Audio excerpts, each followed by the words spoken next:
बघा, छत्रपती शिवाजी महाराज हे महाराष्ट्राचं आराध्य दैवत आहे आणि छत्रपती शिवाजी महाराजांच्या पुतळ्याच्या आडून वेगवेगळ्या समाजाच्या मनात दहशत निर्माण करण्याचं काम या महाराष्ट्रातली काही समाजकंटक मंडळी करत आहेत आणि हे काय 50 पेक्षा जास्त उदाहरणं महाराष्ट्रात झालेले आहेत। मला एकच मुख्यमंत्री महोदयांना प्रश्न विचारायचा आहे, गृह विभाग नक्की तुमचं काय काम करतोय?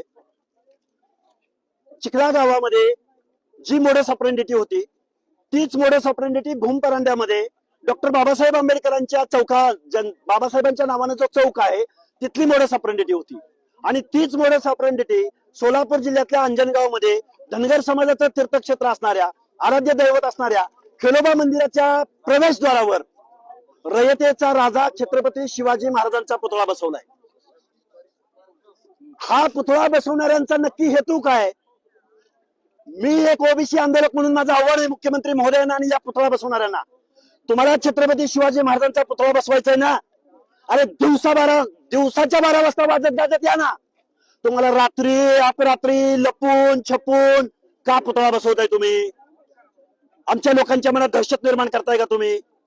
बरं, पुतळा बसवलाय, इथं लाखोने जनसमुदाय या यात्रेला येतो, आमचा भोळा बाबडा धनगर समाज इथं मोठ्या संख्येनं मोठ्या श्रद्धेने येतो, मग धनगर समाजाच्या मनामध्ये दहशत निर्माण करायची आहे का?